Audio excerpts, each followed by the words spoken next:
so much for coming to Yeshiva University's World of Tomorrow. My name is Beth Gorin. I'm working in the Department of Institutional Investment and I work with Syms. This session is entitled Careers in the Automated World. We'll explore how innovation and artificial intelligence will shape careers of the future. The panel will be led by our Dean of the Business School, Mike Strauss, so I'm going to turn it over to Mike, and thank you again for joining us today. Thank you very much. Thanks. I've asked everybody, okay guys, you are in order to come up front. I think the adults to come up front. Come on up front. So welcome, thanks for coming here. This morning as I opened up the last session, you know that about 3-4 weeks ago we celebrated the investiture, which was the official coming of our new president, Rabbi Dr. Kurman. And he made a very, very passionate presentation at the end of that session. And you heard the summary of today. Today really is a continuation. Come on up front, please. Come on up front. Today is a continuation of what he laid out as the vision for Yeshiva University. And his whole point was education, why you in a world of tomorrow. And there are 4 major topics which are being discussed as we speak here, the 5 concurrent session here. This one talks about careers in the automated world. And I think there's no secret, everybody has heard, we touched upon it in the last session, which had nothing to do with careers in the automated world, that the current jobs are disappearing. And 20 years from now, most of the jobs of today, many of the jobs of today, will no longer be here. So the real challenge is how do we address those challenges? The real challenge is for us as a university, how do we prepare our students to be ready to enter into the business world 3, 5, 10 years from now? So we're very fortunate to discuss these challenges. We're very fortunate to have a number of people here on the panel. I'm going to try to read their bio. The first person on my right, if I can find his bio, is the head of, here it is, there it is, I got it, is Gary Elbaum. Gary is an HR executive with more than 20 years experience leading strategy, implementation and management of global human resources programs for Fortune 100 companies. He's currently with Citicorp. As the Senior Vice President of Citi's HR Shared Services, Gary leads the global operation of Citi Equity and Deferred Compensation programs covering 85,000 employees across 95 countries. Prior to joining Citi in 2005, Gary worked as a consultant for PwC and other firms providing HR employee benefit services to clients such as Verizon, Johnson & Johnson, PwC. Please come on the front. Gary has a finance degree from the Syms School of Business. To his right is Mark Kurman. Mark Kurman is the head of employee relations for Americas for Barclays Bank. And he's located and headquartered here in New York, based in New York. He joined Barclays Investment Bank in New York in 1997, has served in various leadership roles, including the head of global diversity for the Americas. Before joining Barclays, Mark spent 10 years with Salomon Brothers, working several roles from manager of industry-related training to the head of employee relations. He started his career in 1981 at JCPenney as a personnel research consultant. He received his bachelor's degree in psychology from New York University, his master's degree in industrial and organizational psychology from Bowling Green State University. To his right is my colleague, Dr. Avi Giloni. Dr. Avi Giloni currently is the Associate Dean of the Syms School of Business. He's my partner, works very closely with me. He's also the chair, Information and Decision Sciences Department. He has been at Yeshiva University for about 20 years. He has his, he also is a consultant. He teaches at NYU Stern. The courses that he taught is business forecasting, operations management, operations research, quantitative methods, and statistics for business.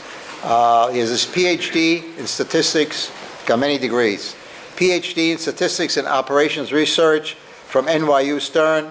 He has a master's of philosophy from Stern School of Business. Has a master's of science, statistics, and operations research from Stern School of Business, and a bachelor's of arts, College of Arts and Science from New York University. So I'm delighted to have the three of you here. What I've done in the last session, and what I will try to do here, is I prepared a few questions. I want this to be a very interactive group. The last one was, and I want this to be likewise. It's not us preaching to you. I'll ask a question.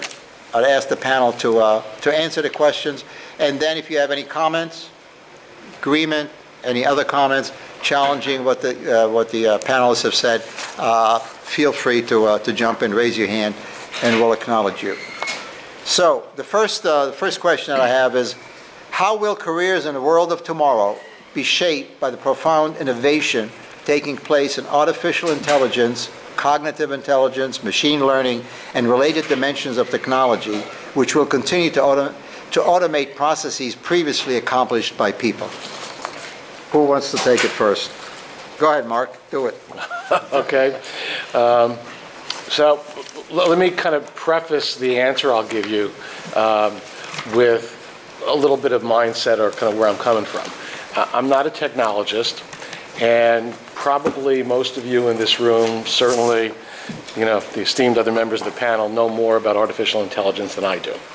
I run employee relations for Barclays, and I'm often, one of the things, if you knew me at Barclays, you'd have heard me say a number of times that I am very rarely the smartest guy in the room, but I do think that what I'm good at, and was led to a 21-year career there, is I understand people, I understand how to read them, I understand how to get points across or understand what's at the heart of what they're thinking about.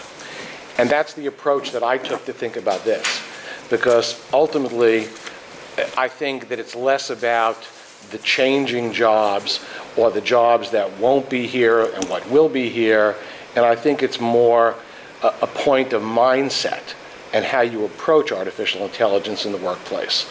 Because really, I think it's just another variation of change that we've experienced over hundreds of years in industry, especially in this country. And if you think about it from that framework, I think it's more about how you personally adapt to it and how you get ready for it. So here I'll launch particularly into the answer and how I thought about when I got invited to be here a couple of weeks ago. I couldn't think of what I would say if I got asked that question. So I kind of started thinking about it, and I looked around at just my daily life, and I realized that what artificial intelligence does is essentially kind of provide you with a tool of more and greater information faster. And it's really here already. When you go on Amazon, I realized, and I buy a lot of books on Amazon, when it tells you what other books you might like to look at, or when you go on Apple to iTunes and you buy an album or you buy a video, it tells you, you might be interested in this too. I mean, that's early artificial intelligence. I was listening to an interview with Martin Schroeder, who's the CFO of IBM, a couple of nights ago on CNBC. And he talked about their big push into artificial intelligence, which was what he believes is kind of the future of turning the company around from 22 straight quarters of reducing revenue. And he talked about China as an example, where healthcare was going to be dramatically changed because what the machines can do is essentially correlate data and calculate probabilities and put things, that's really what artificial intelligence is. It can put things together that you can't put together as quickly as a human being processing, and then tell you what trends there might be. It can tell you what outcomes you might predict. It can tell you what you ought to be focusing on. It's still not taking the place of the person, but it's giving you a tool to take you, and that's what he thought. He saw artificial intelligence as taking individuals, professionals, to the next step. Now, the jobs that are going to go away, I think are more around robotics. There are assembly lines that are going to go away, transportation, Uber, Lyft, and everybody else are going to, have Intel processors from Mobileye having self-driving cars. Even in the healthcare field, but not the patient-doctor or judgmental interaction, but rather the compilation of data and presenting it to you. So that got me thinking along the path of kind of a hypothesis about what I thought artificial intelligence was going to do. And then I did what every good researcher does, is I went to the internet to look for supporting data to confirm the hypothesis that I had. And what I came up with, a couple of different articles. One I thought was particularly interesting. If you'd like the research, it's a piece of paper done by the Pew Research Center recently. And what it said was that, what it suggested, and I believe, is that it's more about how you adapt as a person and the skill sets and the personal attributes and characteristics that you focus on developing, rather than going and taking a class in this or a class in that. It's rather the particular points that they made. I like this myself. Communication, deliberation, conflict resolution, capacity to motivate, mobilize. Collaboration's an important thing. There's a way that we approach our jobs, and I think that the greatest changes that AI will bring in the near future, and I don't know, it'll probably change 2 more times in 20 to 30 years from now, so I can't tell you what it'll be 30 years from now. But I think it's less about what maybe you learn or teach yourself, and more about how you change your mindset and what you want to show about yourself to whoever it is that has whatever the job is in whatever industry. So just to provoke the conversation, I'll get to you, is Wednesday, October 11th, New York Times, the business, had an article about SoftBank, the chief of SoftBank, which is a multi-billion dollar Japanese company, and he's quoted here, and I'm quoting, the Japanese billionaire said he believed robots would inexorably change the workforce and machines would become more intelligent. Machines would become more intelligent than people, an event referred to as singularity. And, he's saying he's on a mission to own pieces of all companies that may underpin the global shifts brought by artificial intelligence to transportation, food, work, medicine, and finance. A week later, I think it was last Sunday's Times, Sunday, October 15th, there was a whole article about alternate universe of shopping, and it spoke about even the fast food business is living in the future. McDonald's is offering table service from friendly waiters. Robots are taking orders at Wendy's and Chipotle. So the trend is coming. I don't know, Avi, you want to? Yeah, sure. So I just want to add on to what Mark said and what you said, Mike. So I'm looking at this from a different perspective slightly, as an educator, and also from someone who gets to see various companies for a very short period of time as a consultant.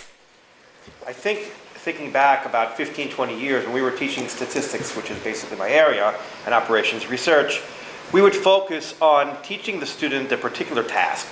Can you run a regression? Can you compute the mean? Which nowadays is hysterical, because anybody who could read a little bit about R or Python will be able to do so very quickly. So therefore, there's no possible way that we're going to be able to compete with a computer, with a robot, in order to do things as efficiently as possibly they're going to do. They're going to beat us. So what's the role for us? Well, obviously there are a few roles. First of all, critical thinking. At the end of the day, the robots aren't making the decisions. We are. And so that's why I say, for example, I think of myself as being a quant. If I'm helping somebody work on to determine what's going to be the next trade, I'm not taking the risk. There's still going to be a person making that trade. And till tomorrow, you can have all these robots and all these algorithms out there which are going to be making suggestions. Somebody has to go ahead and think through the different possibilities. Do I agree with this information that's being provided? Remember, the AI is as good as the information is provided, and it's also as good as the algorithm that's been written by us. And so therefore, at the end of the day, in general, and therefore at the end of the day, you still need to go ahead and have that critical thinking skills in order to determine how you will apply whatever you're seeing as an output. So, if you look at history, you think of Industrial Revolution, I think to myself, I wish I could be a historian. I love history. Throughout the world, at different stages, you'll find that the types of jobs that are out there, the type of requirements, type of skills are changing drastically, major changes. So nowadays we're going through another one where I think that I tell my students in the classroom when they want to know what's going to be on the test. I'm like, well, guys, guess what? I'm going to let you take in all the information that you want. Well, then, if we have all the information, what possibly you're going to test us? Solving a problem which you might occur and might see in the real world. A robot is not going to answer that question. You're going to have to answer that question.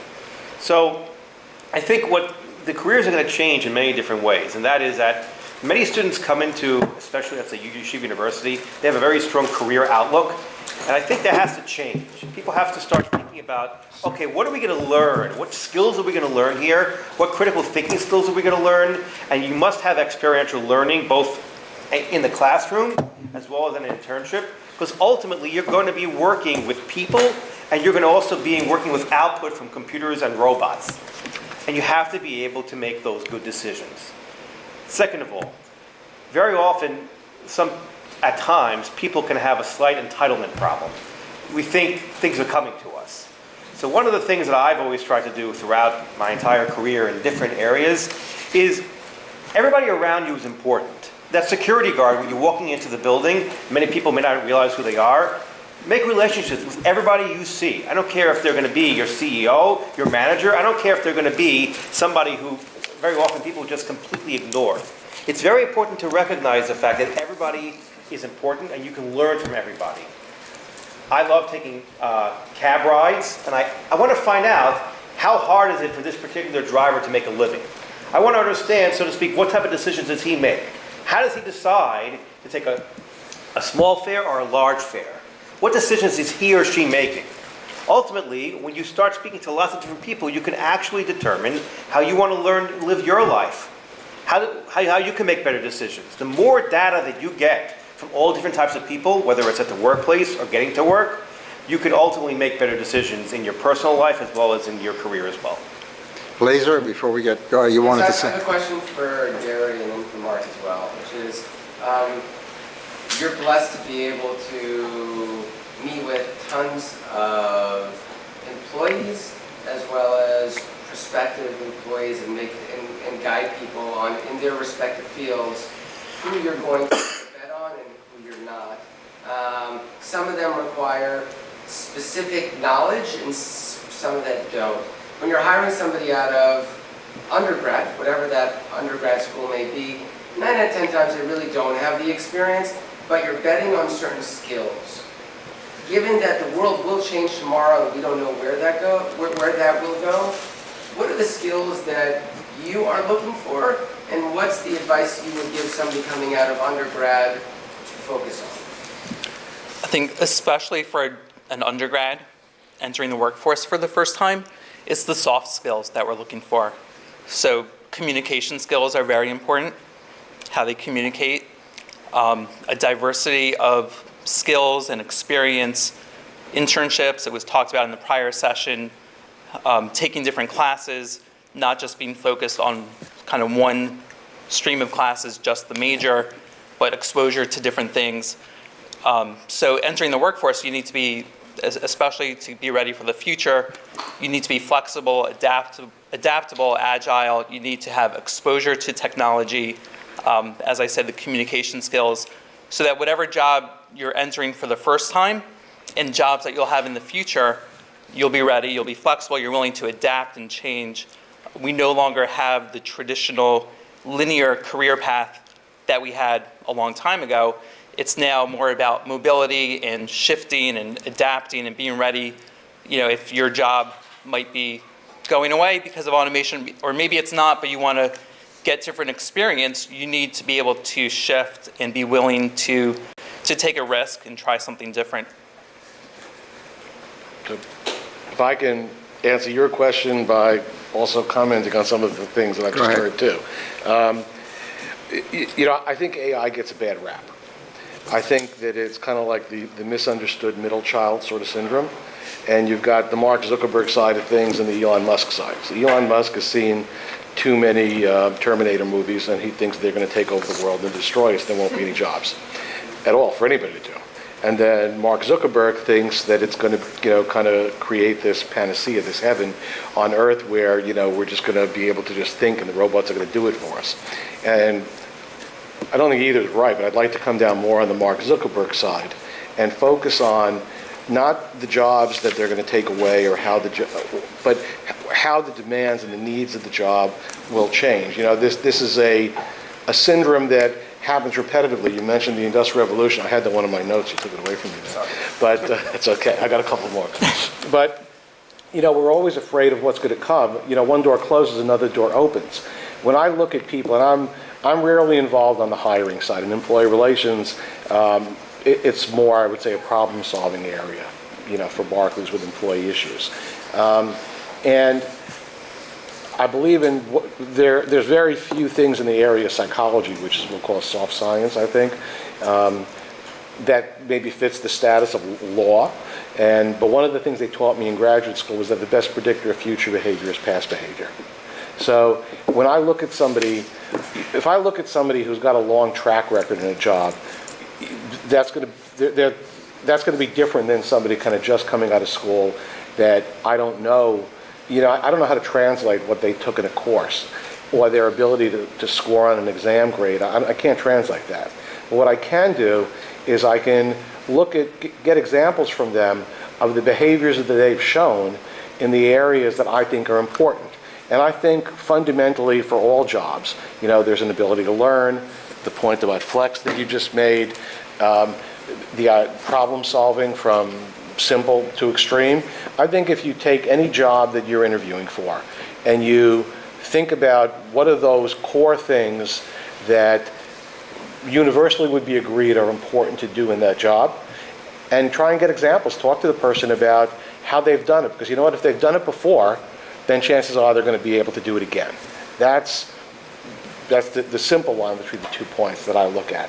So the attributes might change from job to job, whether it's ability to learn, whether it's negotiation skills, whether it's interpersonal skills, whether it's conflict resolution or flexibility, and I think that what might change over time with AI is what are the core things that might be on that top 3 list for people coming right out of school. I think flexibility is absolutely coming far more to the top of the list than when people took jobs 30 years ago and maybe stayed in those jobs. I think the idea of staying with the same job always, especially the environment I'm used to, the financial industry, went away in 2008. All you have to do is talk to some of the people that were at places like Lehman or Bank of America, or, and you see kind of how they thought about firms versus how they think now. So flex, I think, is way up there. I think ability to learn, because the one thing that's true is that things won't stay the same. So whatever it is you're going to have to learn, you're going to have to learn something new to be good at the job you're in today and the job you're going to be in 2 years from now and 3 years from now. Those are the two that come to the top of my mind thinking about the question. And I think relationship building, two things I'll leave you with before I kind of give the floor back to somebody else. You mentioned about relationships and how important they can be. I was meeting just Friday with an outplacement firm that was talking to us about services that they want to provide. And one of the things I found myself telling the person that made me think of this was that I've had 3 jobs since I got out of graduate school in 81, I think it was. It's way far back. The first job I got out of school was with JCPenney in corporate headquarters, because when I came back to New York, which is where I'm from, a friend of mine who had been a 4th-year student in the program I was in had come to New York. He had gotten a job with JCPenney, and he was leaving to go to Macy's because they had a better discount in their stores. And I had lunch with him, and I walked out of that lunch with his job. And I went to JCPenney. And then when JCPenney announced they were moving to Dallas, I had no desire to move to Dallas. Okay? I had been there once, and I had to take a 20-minute cab ride to a little store that had a sign, kosher, and Drake's Cakes imported from New York. It was run by 2 Israelis with cowboy boots and cowboy hats. So I was not going to Dallas. But I did buy the organization charting package for JCPenney that designed the new organization. And the woman who came to train me on it knew that I wasn't going to Dallas, and that's how my name got to a guy who used to be the head of learning at Salomon Brothers. And I got called, and a few weeks later I had that job. I wasn't interested in staying for another year. as the organization transitioned. And then when my boss left Salomon Brothers and went to Barclays, what was then BZW, if some of you remember the financial industry back then, she kept calling me enough times, and one day she got me on a Friday that I was really upset about something that had happened the night before, and I had left the house that morning working at Salomon Brothers, and by 11 o'clock I had called my wife and said I just quit my job, and I was going to BZW. I never had to use outplacement, but it was relationships. And the last one I'll leave you with before I give it back is that you never know the role somebody's going to play in your life. When I got to Barclays in 1997, a consultant came to talk to me. He wanted to borrow one of the compensation guys that worked for me and bring him to London for 2 weeks out of every month for 6 months. Now, I needed this guy, Jeff, that I had working for me. And I could have been a jerk about it, but I found that it never pays to be a jerk. And I said, okay, and I figured I'd work it out. That guy turned out to be Rich Ritchie, who some of you may know the name, who became the CEO of the investment bank at Barclays about 7, 8 years ago. 7, 8 years ago. And I've had a relationship, a personal relationship, as well as a fruitful professional one, since that day, even though I was running HR at that time in the Americas for Barclays, and he was just a consultant who's there. So, and it's not the first time that I ended up working for somebody. I'm not sure what it says about how I am like, but it never pays to kind of be nice, to learn from somebody and pay attention to them. So. Yeah, hi, David, before I want to comment on Mark, I also want to answer your question as well. I work at Wells Fargo, okay? I do research there, I've been there for 5 years. I do research on about everything. I think you're underestimating artificial intelligence here. Artificial intelligence, don't forget now, we have over 300 million people that live in the United States here. Obviously, not all of them are on the workforce here. But companies now are looking at AI, why? In order to reduce employees. Why? For shareholder value here. That's right. Okay? So AI is becoming critical in business, in finance, in legal, in marketing, any way that they can replace us for AI, they are going to do it. Now, to your question, how do you make yourself more valuable? Very simply, any course that you take, any job, make sure you have some programming experience here. It could be as simple as knowing how to really use Microsoft Office and really knowing how to use the Excel functions in there, or it's actually taking a beginning programming class. So you can put that on your resume, even though you might not think it has nothing to do with your job, either in marketing, in finance, or in legal. So the other point of how do you get the job, very simply, don't be a conformist. In other words now, we're all familiar now with the white sheet resume, right? The 1-page or 2-page resume now. You want to know how you stand out? Do a PowerPoint. If you're interested in programming, create a sample website there. If everyone is going to the right, because everyone likes to follow a trend, start your own trend. So just to pick up on what he said, so I too did a little Google, a little research, and one of the articles talked about the 10 jobs that will be replaced within the next 10, 15 years. Insurance underwriters and claims representatives, bank tellers, financial analysts, construction workers, inventory managers, stock farmers, taxi drivers, manufacturing workers, journalists, and guess what? Although it's number 10, movie actors, movie stars. Absolutely, it's right on the list. So it's going to happen. That's the hologram of Carrie Fisher in Star Wars. What? About agriculture, Holograms. for example, Yeah. insurance. What you have now is you have one machines dealing with agriculture, for example. You have drones going in the fields and realizing which crops are working, which ones aren't. You have IoT, which stands for the Internet of Things, which is an overused word, which is figuring out how can I best use the rain for each type of crop out there. Okay, you talk about insurance, drones now. What was going on in Texas, for example, instead of having the insurance adjusters down there, what do they have? They have the drones looking at all the houses that got displaced there. So if you could somehow get a knack for understanding AI, understanding how drones work, understanding really how technology is an intrinsic part of everything that we do, then you and everyone here has a leg up on your competition. Can I comment on that? The doomsday scenario says that every job we have today will disappear, right? We'll all be replaced by robots and we'll do nothing. But the reality is jobs will change. Some jobs are disappearing, but many jobs are being created. Correct. How many of you have an Amazon Alexa device in your home? How many of you had one 2 years ago? No one did, right? It's new technology. Amazon has 5,000 people working on Alexa.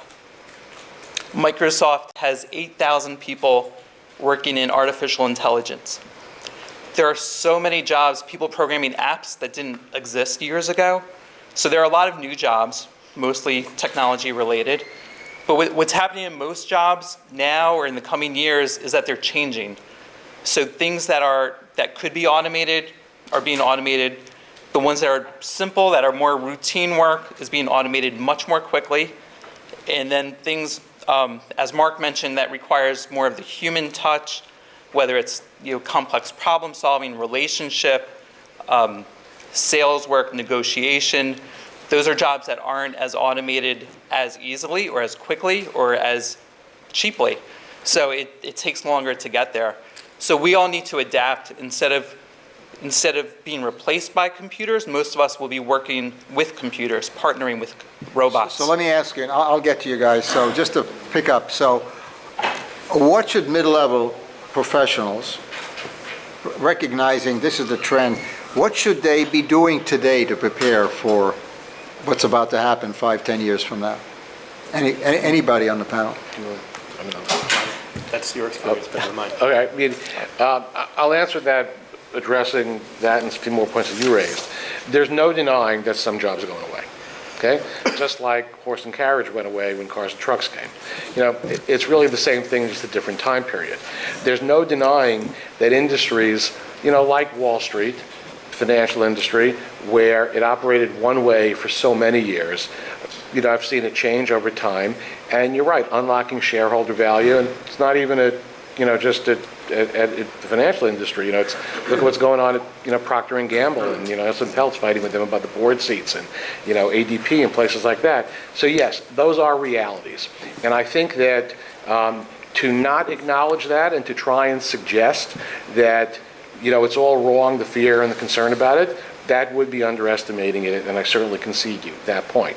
But I think the point, that Gary that just made is one door closes, another one opens. Somewhere along the way in my history, somebody told me that all computers are, or programming is like, millions of yes-no decisions, okay? Maybe today we got to the point that it's not millions, but it's gazillion, if that's a number I can make up, yes-no decisions. But at the end of that, there's somebody that ultimately has to use, some of it could be done, there's robotics, and the assembly line for Ford and things, yeah, there are jobs like that, but that's robotics, that's not AI necessarily. But at the end of the day, the human piece, the judgment, the risk, in my job, in employee relations, I don't believe AI could do that, because all that's going to be is going to be the machine predicting a more efficient and better outcome in every job that we've talked about here. And I do more with looking at your face, listening to your tone, reading between the lines when I decide how I'm going to react to the problem that you brought to me. Now, to go specifically to your question about what skills, I'll start with what I think you said. You're never going to be hurt, and it'll only help. The more technical knowledge you have, the better you have. The better you're equipped to understand what you have. I think quantitative skills. I know in human resources, this is the thing I tell grads when I talk to them at Barclays, that in my field in HR, I think the most missing skill is quantitative stuff. I went to an MA PhD program where I got my MA and I had computer cards, so that's how far back it is. I never finished writing my dissertation. But I do know that the one thing I took away from school that I use regularly still today is the statistics that I took. Because I can't tell you how many times I've looked at survey data that if I didn't understand what was going to happen to that mean or standard deviation, if I didn't understand a little about statistics, I probably wouldn't have a job because I'd have taken that data to the board at JCPenney or the executive committee at Solomon or something like that. So I think that quantitative skills, I think just get more and more important. So what you're going to get is more and more data. I think the technical skills are important because you're right. I can't use PowerPoint. That's why I'm glad I'm close to retiring. You know, I've had a secretary that does, you know, I don't think you get a job today if you don't know how to do a lot of the basics that I grew up with and didn't. So I think that is important. But I also think the soft skills, you know, whether it's looking for opportunities to work on collaborative projects, show that you can work with people, whether it's demonstrating the opportunity to listen, to flex, to be more flexible, to not be autocratic. I think those are the soft skills that everybody ought to work on. Just to jump in terms of skills, so I mean, this is again sort of from the perspective right now as a professor. I do teach a lot of the quantitative types of courses in the business school, both at the undergraduate level as well as at a master's or MBA level. And what you will observe generally, is that when you're in the classroom, you'll see there's students who are they're naturally very quantitative and those who are not. And sometimes the ones who are not naturally quantitative, they get very, very concerned that they're not going to be able to go ahead and learn anything. They're not going to be able to go ahead and be successful in my course. And how will they ever go ahead and use this information later on in their careers? So I explained, I said, look, you know, I see, sometimes I'll speak to some of these students and I'll explain, I said, it appears you really have some amazing interpersonal skills. Some other students in the class may not have as good skills in terms of that area than you have. Ultimately, you're going to have to be able to understand enough of the, let's say, quantitative, the calculus, the statistics, maybe the programming. You have to understand enough of it. So when you're getting output, when you're getting work that's been done by some of your colleagues, you can comment, you can integrate that into your decision making. They may not have the same skills that you have. And so there's still going to be the opportunity, the way I see it, for a lot of soft skills combined with people who have the harder skills. And clearly, if you're able to code, even if you're not a programmer, I don't think myself as being a programmer, but I can code. It's so important that you understand what it means to code, because very often people will go ahead in the business world and people will want certain things done. Now, sometimes those things can be simplistic. Now, if you don't understand how to code at all, you won't understand the difference between something which would be something which is simplistic and something which will be, well, we don't have that technology right now. That's going to be very hard to do. You have to understand at least the basics to go ahead and work with what I say, especially we're entering the world of data science. You want to understand the business side. You want to understand the technology side. You also want to understand the people who are doing the modeling. And there's a lot going on there. And you know, I can say personally, from my own perspective, as a consultant and also as a researcher, my PhD was in operations research in 2000. Those of us who remember that time, I'd say after World War II, that's when the simplex algorithm was so important. And at that point in time, everyone thought that operations research was going to solve the world's problems. People were running to get PhDs and masters in operations research. And slowly, I guess, by the 80s and 90s, people realized, what are OR people going to be doing? So I said, listen, I love this stuff. So I tell students, you have to do what you like. And it turns out, about 5 years ago, that this thing called big data or data science comes out. I'm like, oh, I know what that is. That's really applied operations research. So I said, I went from becoming a geek to the most successful and happy guy around the world. So I tell students, listen, do what you love. Enjoy it. Because ultimately, your skill set and what you love to do will be applied in various ways in different firms and different types of jobs. Be good at it, but also remember that you have to be working with all different types of people. And when you communicate, have top communication skills, you will be successful in what you do. Thank you. So I worked this summer in a company that acquires industrial IoT startups in Israel. And one of the things that all the companies talked about Can anybody hear him? was this triangle, the triangle of the people, the machine, and the data. And if we can kind of create the efficiencies within this triangle, we're a completely efficient company. So I'm wondering what you guys believe, how we as the people can do best in our end to be most efficient with the machine, with the data, to then not have AI, take away our jobs, but empower us to become better at our jobs. I think it's important to have the exposure to the technology, to know about it, even if you can't code, even if you're not like an expert coder, because that's not your job is to code, but to be able to speak the language and understand, at least conceptually, how it works. Because every app, every AI function, every robot, it needs to solve a business purpose, a problem. So the people doing the development and the programming are working hand in hand with business people who understand the issues and the solutions, and they're working together, the business people and the technology people, to come up with a solution with technology that works for the business. So it's being able to work together. So, can I comment on what he just asked? Yeah, sure. I didn't, what was the triangle again? Because I never heard the triangle. It's people, It's machine? People, machines. I mean, it's specifically in industrials because you have a machine there. No, It's no, the that's people, fine. Machines and the data. Okay, so I think that, the efficiency part of that are the 2 points, are kind of, the programming and the machine. The machine does the work, the coding or the program is the brain of it, but what they're doing is you mentioned a while ago that they could do it fast or quick, whatever, that's what they're doing. That's where the efficiency comes in.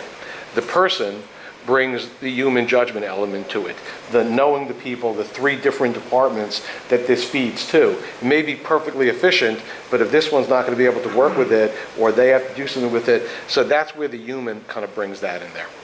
So if I can speak about the data for a second. Okay. So, I mean, from my experiences, remember data very often is input by people. And what happens is that it can be complex. You can have various fields which seem similar, and when people put data in, or people interpret what the data should be, they make mistakes. And so therefore, remember, I think there's a human input into the data itself. And very often, a lot of people who are working in areas where they have to, let's say, keep databases, they don't necessarily understand why they're keeping the data. If there's a good way to look at that triangle where everybody is connected, and it could be connected by maybe people who understand a little bit about everything, that can communicate across the across the triangle, I see a lot of jobs occurring in that area, and that's sort of what we've done at the business school here in a new major called BIMA, Business Intelligence and Marketing Analytics, trying to find a way to connect everybody, because if you live in your own little world, you don't necessarily understand why what you're doing is important to the rest of the society or even the rest of the firm. So this young man had his hand up and then, go ahead. Gary, you mentioned how... Speak up, please. Gary, you mentioned how when one door closes, another one opens. I was wondering about how the numbers would work out in that. Say it takes 10,000 people, for example, to make a self-driving truck. That's 3.5 million people who aren't driving trucks anymore. You could say the same for accounting. You could say the same for service industries. How would the numbers work out? It's certainly not a one-for-one, right? And it's jobs moving from one field to a different field. So the people who today are driving trucks or taxis, they might not be the ones who go into technology to program the self-driving cars. But what we've seen over time in history, where a lot of the farming industry, for example, got automated, those people do go on to other jobs. They don't just become unemployed the rest of their lives. Over time, the expectation is that there's actually economic growth and expansion because things become more efficient, right? So companies could work more efficiently, do things, produce more cheaply, labor becomes less expensive, so then there's more growth, and that leads to other jobs. And as we don't know what new jobs will be there 10 years from now, just like we didn't know 10 years ago that there'd be so many people working in developing apps for a smartphone. So it's really hard to predict what jobs there will be in the future, but I think we know there will be jobs, we just don't know what they will be. You had a question? Oh, thank you. I have a question about the need Again, for writing. please speak up. So I everybody- have a question about the need for writing in the future. Many students are not proficient in writing, and is that something to be concerned about or not? Yeah. Yeah, well, okay, I didn't mean to be flip with that. I mean, more years back than I care to remember, I was an adjunct at Polytech in downtown Brooklyn, and I was concerned about the same thing, because I used to tell the students if I'd give them, whether it was a take-home or an in-class exam, I'd give them, 5 essays that they choose 3 out of the 5 to do. And I would tell them that I want every one of these questions I can answer on one side of a page. And I'm telling you that I won't read past one side of a page. because their tendency was to just recite back to me everything and anything they ever heard associated with the topic. And that's not how it works in the business world. You know, I remember taking, they still use Blue Books? I don't even know. Yeah. You know, I would literally tear the first page out and keep that and put the rest in the, but I made my point by the time they'd been through a couple of classes with me. I think that understanding how to write, how to position a message, understanding your audience, and things like, do you want to lead, you know, if it's a hostile audience, you lead one way versus, you know, an audience that you're preaching to the choir, you know, you get something else.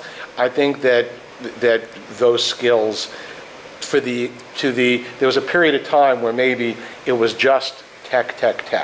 And they're going to have to develop those skills, because if they're going to gravitate to the jobs that you're talking about that come, you know, when that door closes and there's no more truck to drive, somebody's going to have to, you know, maybe it's write a manual for how to fix it. I don't know. I mean, to tie those two questions together. So, yes, I think it's something that across all disciplines, people don't know how to write, and they don't know how to. I agonize. When I write an email, one of the hardest things that I do is when I write an email that's more than just, you know, a trivial piece of information I'm communicating. It's figuring out who should be in the to, who should be in the CC. It's figuring out, am I asking, am I telling? How do I write it in a way that the person knows that I'm not going to wait for their answer, but I'm going to go ahead versus I am going to rate?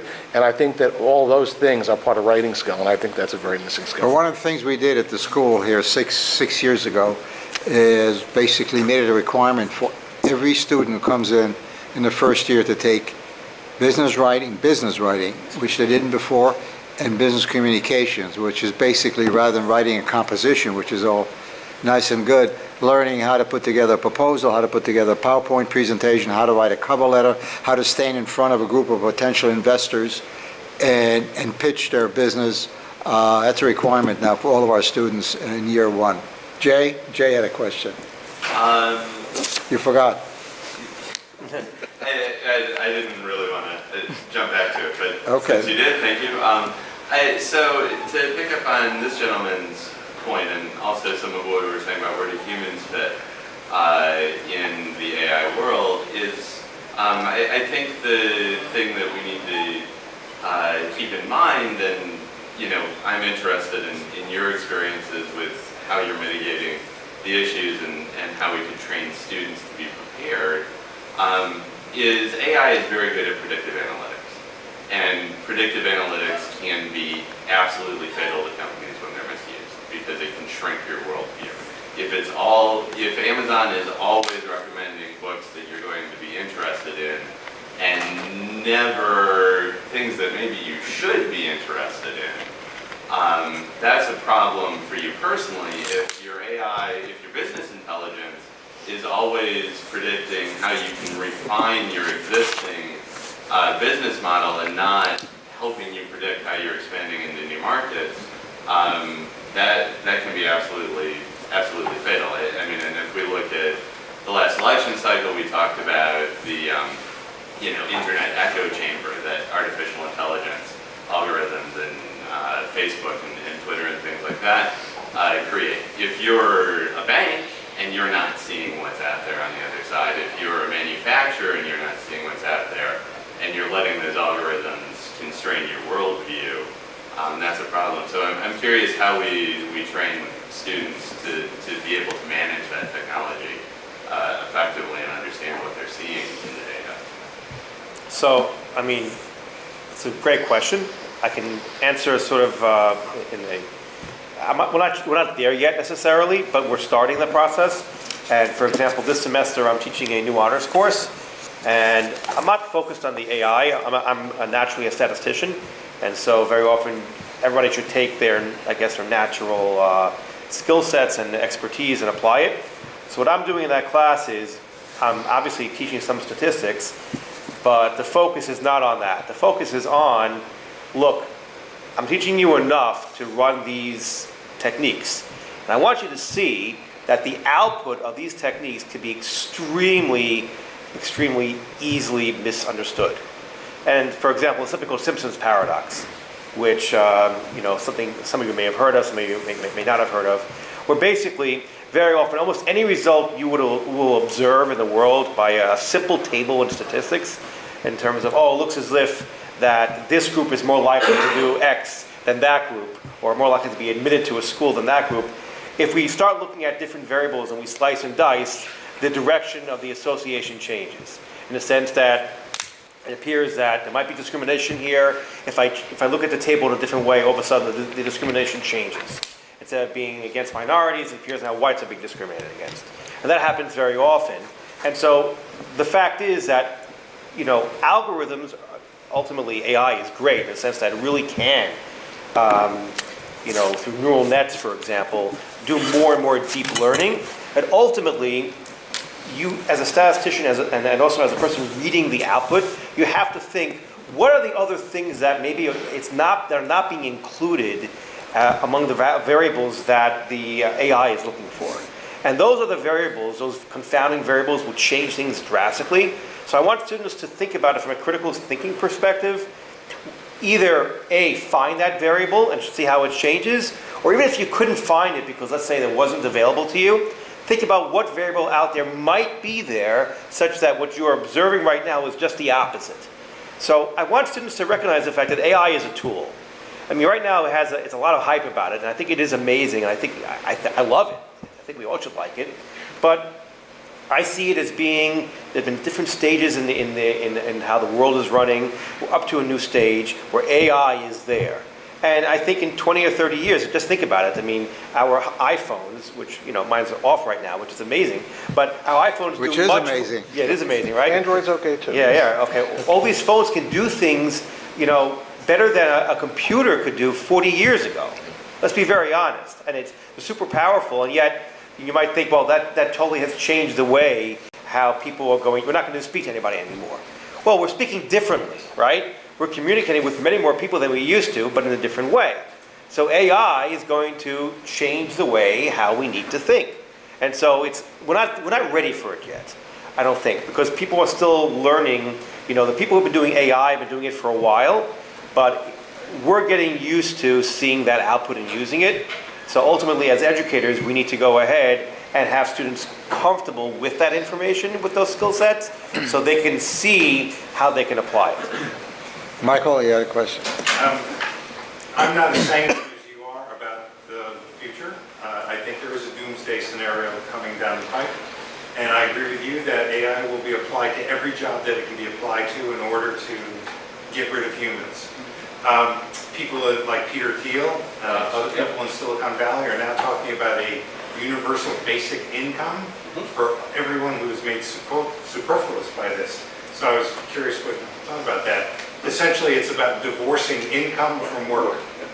And something Keynes talked about in 1930 with a great essay about his grandchildren. He thought by this time we would be working maybe in the single digits per week in terms of the number of hours in our job. Clearly not the case. That's long down the road. Well, I read an article this morning about the single income thing too, and I think that the point at which that could actually be something that would have to happen, there's so much time between now and then and what could happen and the branches and where things can go. I think also people's politics sometimes, bleed into their view of that, and I certainly don't even want to give a clue as to what I would think, about that. But I think that there's a big gap between where we are, and I think, to go back to your question about, the things to consider, and the answer you gave, I think, comes to that, that just shows you that the person has to be in the equation to ask all those questions.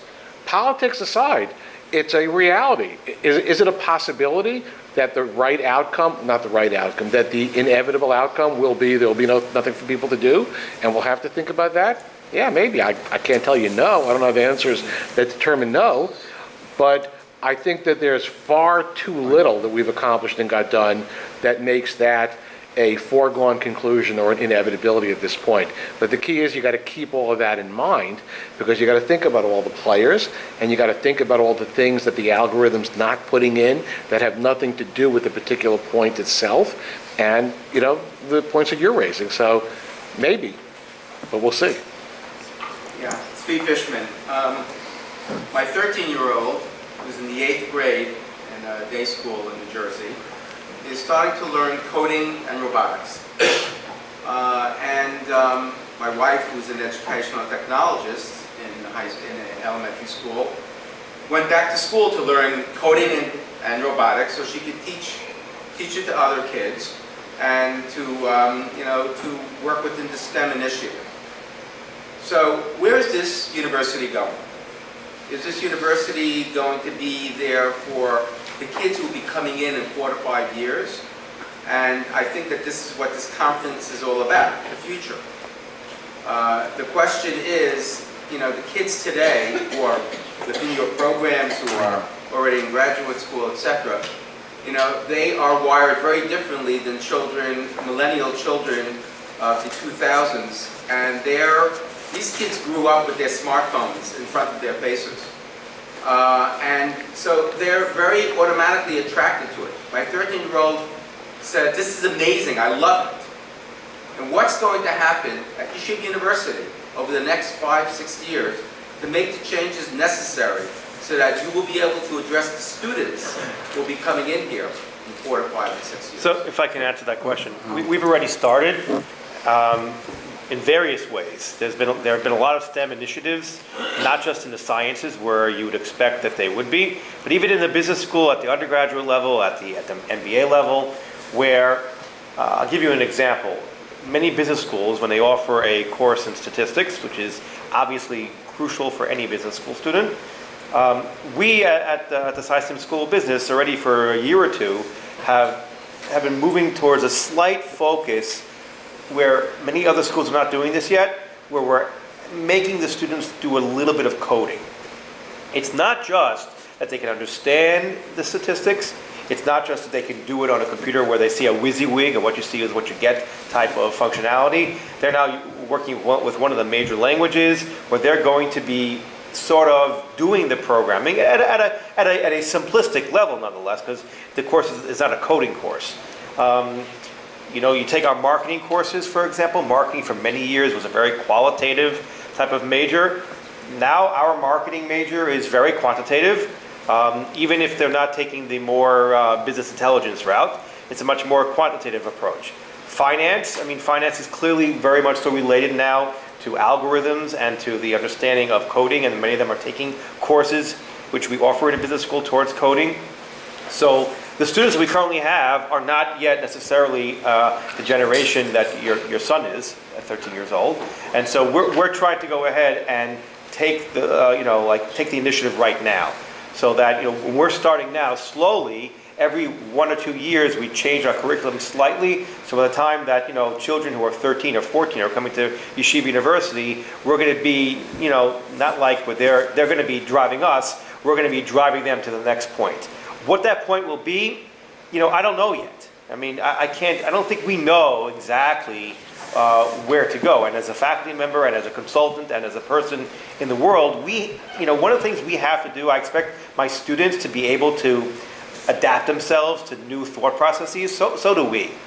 And we can't decide what's going to happen in 5 years from now. We have to have the skill sets. We have to have the ability to go ahead and adapt and get ready. And faculty and higher education and researchers not only have to adapt to what's going out there, we have to, so to speak, push the real world towards that.